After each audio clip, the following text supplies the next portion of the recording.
umurubiri ukubwatia nigo kurigirirwa n'ibigori byonsi.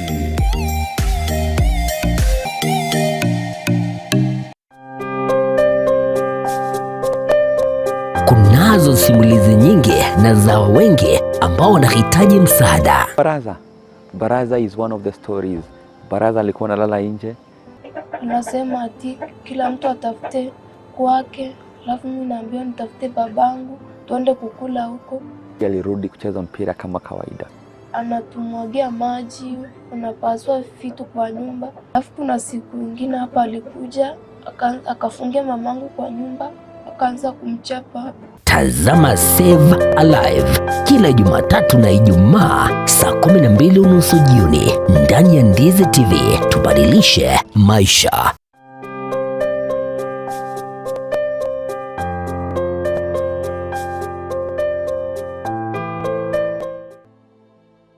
Natumianga types 3 za painkillers ambazo wakati mwingine hazifanyi kazi. Imekuwa safari ngumu sana kwangu katika maisha hizi siku tangu ugonjwa urudi mara ya 3. Mara ya kwanza huku anashinda sana. Mara ya pili siku anapitia maumivu mengi. Lakini sasa saizi mara ya 3 maumivu ni makali.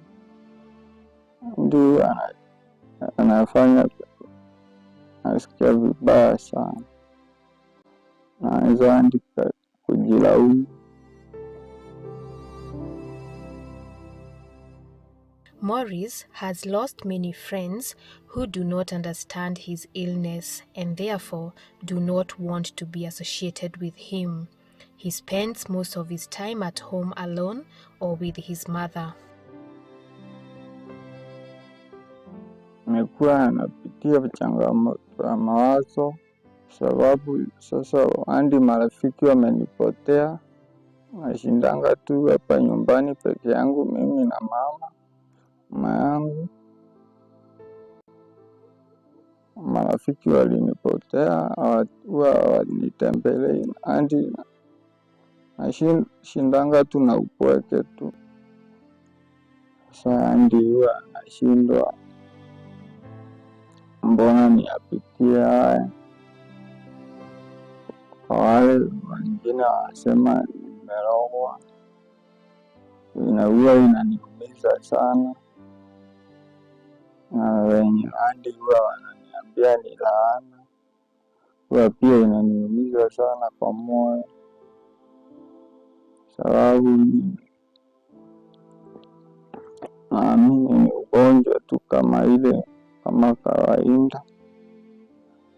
Lakini wao wana maana haya kuwa si ugonjwa, mazingaombwe. Huwa inaniumiza moyo sana. Hapa nyumbani mimi, mama na mjukuu wake tunapitia changamoto ngumu sana. Kwanza sasa kama sasa mimi siwezi fanya chochote. Ndio wakati mwingine inabidi wao wanalala njaa. Kuna watu walianza kumsaidia kuombaomba pesa ndio apelekwe hospitali. Wakaomba pesa kwa makanisa na wakaenda kupigwa picha. Hiyo pesa ikaisha, wakafanya harambee. Sasa hiyo pesa ya harambee ndio tunaenda nayo kwa Kenyatta Hospital. Na tumeenda Kenyatta mara 8. Na saa hiyo pesa imeisha. Sasa sijui itakuwa aje.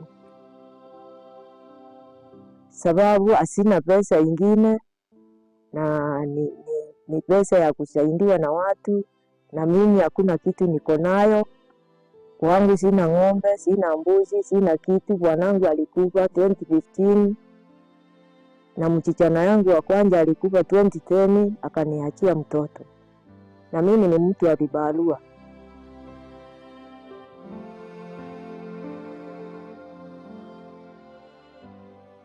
People have been saying that Morris might be bewitched or cursed, and some doubt he will survive.